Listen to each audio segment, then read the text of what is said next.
From the closed guard, we're going to attack with an arm lock. To start this arm lock, we need to just pick one of our opponent's arms and trap it to our body, just totally dominate it. So to do that, on the same side, I'm going to grab the wrist and pin it to my body. On the other side, I'm going to swim under his arm, all the way across, over his forearm, and grab behind the elbow. Again, pinning this down to my body. I want to be sure that I maintain his arm in a good position to attack it.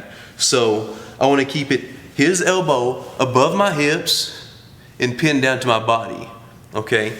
If I let his arm slide back here, his elbow's below my hips and I can't attack it. If I let his arm go up, he tries to pull up and out and away. That makes it also harder for me. And one more thing I got to be careful of. I don't want to let his elbow come down to the floor beside my body here. This is in a bad position for me to try to turn my body and attack this arm also. So keep it sitting on top of your stomach above your hips here. On the same side that we have the arm trapped, we're going to put our foot in the hip. See, my right foot goes in his hip, my knee stays tight to the body, and we're going to use this to push and turn into the arm lock position. Now we're just going to switch everything to the other side so you can see more clearly. Here. So I've got the hand, wrist trapped to my body. I swim under his arm, over his forearm, and I'm grabbing behind the elbow. I've got his elbow pinned on my stomach above my hips and his arm trapped down to my chest.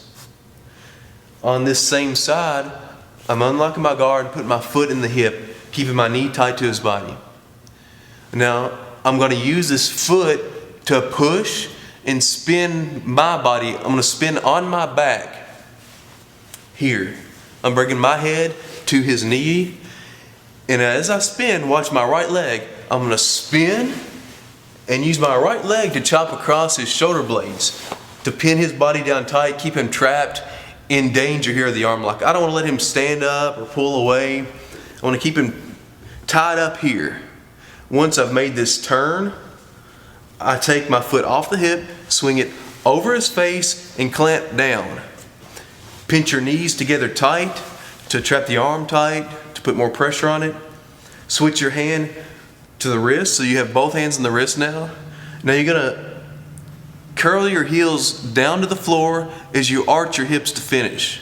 Be sure that you're not straightening your legs. This actually loosens things up for him, makes it easier to escape, and doesn't help put pressure on for you. So feet down and hips up to get the tap.